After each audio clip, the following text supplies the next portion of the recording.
पश्चिम बंगाल विद्युत सहायिका कर्मी यूनियन के सदस्यों को फिर से काम पर किया गया बहाल।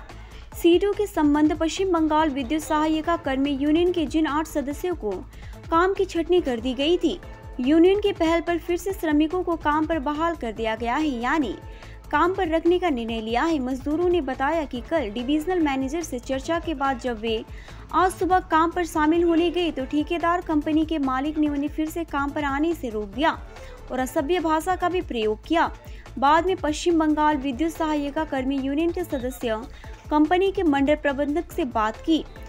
मंडलीय प्रबंधक के हस्तक्षेप से सभी 8 कर्मी काम में शामिल हुए। काम पर लौटे बिजली कर्मी विद्युत राय और मिथुन साहा ने कहा कि हम इस लड़ाई को जीतने में सफल रहे, क्योंकि हमने संगठन के बैनर तले संगठित होकर लड़ाई लड़ी। आखिरी क्षण में उन्होंने हमें काम से शामिल होने से रोकने की कोशिश की, लेकिन नहीं कर सके।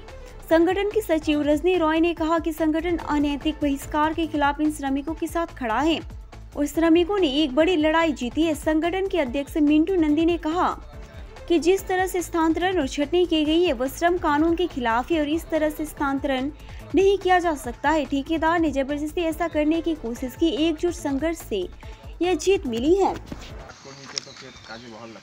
হ্যাঁ, অবশ্যই আমরা প্রথম থেকেই বলেছি যে এইভাবে বদলি করা যায় না। সরকারি নির্দেশ অনুযায়ী এভাবে প্রতিটা সাবস্টেশনের জন্য আলাদা আলাদা কর্মী নিয়োগ করা আছে এবং কর্মীদের যদি কোনো শাস্তি দিতে হয় তাহলে তার জন্য উপযুক্ত ব্যবস্থা আছে, কিন্তু তারা এখানে কোনো রকম কোনো সিস্টেমকে এরা কোনো গুরুত্ব দিতে রাজি হয়নি।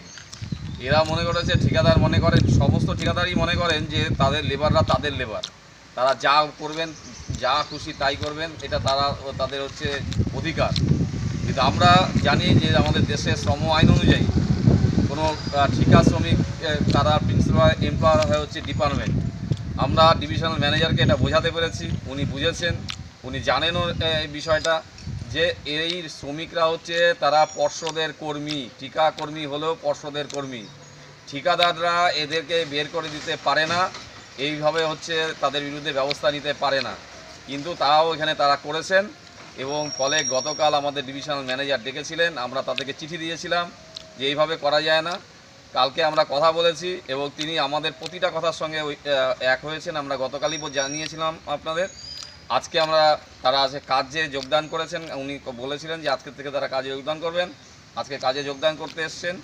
আমরা অভিনন্দন এবং ঐক্যবদ্ধ যে লড়াই এরা করেছেন তার জন্য সবাইকে অভিনন্দন জানাই এবং এই লড়াইয়ের বার্তা সমস্ত শ্রমিকের মধ্যে পৌঁছবে যে যখন তখন যাকে খুশি যেখানে খুশি তাকে পাঠিয়ে দেওয়া যায় না। এখনও পর্যন্ত দেশটা গণতান্ত্রিক আছে এবং এখনও পর্যন্ত দেশটাতে শ্রম আইন বলে একটা আইন আছে।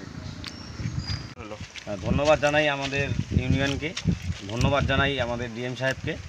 উনি আমাদের যেগুলা কথা ছিল, যেগুলা আমাদের বেআইনিভাবে আমাদের যে এখান থেকে অন্য সাবস্টেশনে দেওয়ার কথা ছিল, সেটাকে ডিএম সাহেব মানা করছে যে না, তোমরা এখানেই কাজ করবা।